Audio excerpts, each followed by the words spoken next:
Everyone, আসসালামু আলাইকুম। সবাইকে আমন্ত্রণ জানাচ্ছি আজকের ভিডিওটা দেখার জন্য। আশা রাখছি আপনারা সবাই খুব ভালো আছেন। আলহামদুলিল্লাহ আমরাও ভালো আছি। আচ্ছা, একটু বেগুন ভাজি করে নিচ্ছি ভর্তা বানানোর জন্য। আর ভাজা বেগুনের ভর্তা খেতে অসাধারণ লাগে আমার। যাই হোক, এরপর একটু ডাল চচ্চড়ি করে নিলাম। আর তেমন কিছু রান্নাবান্না করব না। গরুর মাংস রান্না করা আছে, সেটা গরম করেই দুপুরের খাওয়া দাওয়াটা করে নিব। আর আগে মাংস রান্না করা থাকে, এর সাথে একটু সবজি রান্না বা ভর্তা বানিয়েই খাওয়া দাওয়া হয়ে যায়। যেদিন আমার রান্না করতে ইচ্ছে করে না, ওই দিন এমন ফাঁকিবাজিভাবে রান্না করে খাওয়া দাওয়াটা করে নিই। আর মাঝে মাঝে এমন হতেই পারে, সব সময় কি আর রান্না করতে ভালো লাগে? মাঝে মাঝে মনে হয় অল্প স্বল্প রান্না করে নিজেকে একটু সময় বা আরাম দেই। গৃহিণীদের তো ছুটির দিন বলে কিছু নেই, তাই নিজেকে সময় দেয়া বা নিজেকে ভালো রাখার দায়িত্ব নিজেকেই নিতে হয়। তো যাই হোক, এরপরেই তো গরুর মাংস রান্না ছিল, তো সেটাই আমি এখন একটু গরম করে নিচ্ছি। আর ভাত খেতে গেলে আমার বাচ্চাদের মাছের চাইতে মাংসটা বেশি পছন্দ, হোক সেটা গরুর মাংস বা মুরগির মাংস। আমার আবার প্রতিদিন মাংস রান্না করতে বা খেতে ভালো লাগে না, সেজন্য মাংস যখন রান্না করি একটু বেশি রান্না করি, যাতে বাচ্চারা দু একদিন খেতে পারে। আমার কাছে সবজি দিয়ে মাছের পাতলা ঝোল তরকারি দিয়ে ভাত খেতে খুব ভালো লাগে। তবে আমার বাসায় মাছের পাতলা ঝোলের চাইতে মাছের ভুনা তরকারি বেশি পছন্দ। সবজি আলাদা খেতে পছন্দ করে, কিন্তু মাছের সাথে নয়। আচ্ছা, যাই হোক, আপনারা যারা ভিডিওটা দেখছেন, ভিডিওতে একটা লাইক দিয়ে ভিডিওটা দেখার অনুরোধ রইল। আর ছোট্ট এই ভিডিওটা কেমন লাগলো সেটাও কিন্তু কমেন্টের মাধ্যমে জানাতে পারেন।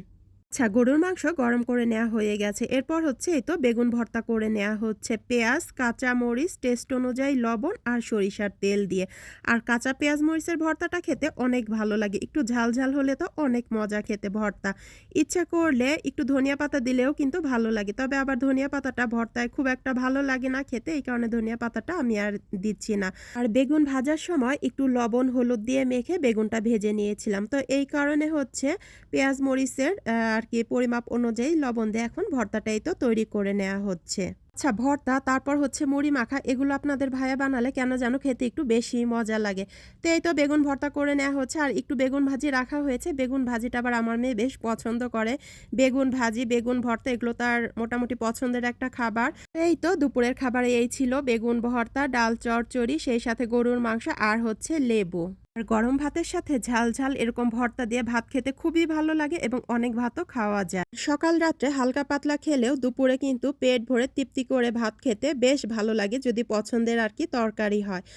তো এই ছিল দুপুরের খাওয়া দাওয়া। আর দুপুরে রান্না করতে ইচ্ছে না করলে তখন এই তো একটু ডাল, সাথে একটু ভর্তা, তারপর লেফট ওভার তরকারি, এগুলো দিয়েই খাওয়া দাওয়াটা করে নেই। তো আশা রাখছি আজকের ভিডিওটা আপনাদের কাছে ভালো লেগেছে। যারা এতটা সময় ভিডিও দেখেছেন সবাইকে অনেক অনেক ধন্যবাদ। সবাই ভালো থাকবেন, সুস্থ থাকবেন। সবার জন্য অনেক অনেক দোয়া এবং শুভকামনা থাকবে। সবাই আমাদের জন্য দোয়া করবেন। আল্লাহ হাফেজ। আসসালামু আলাইকুম।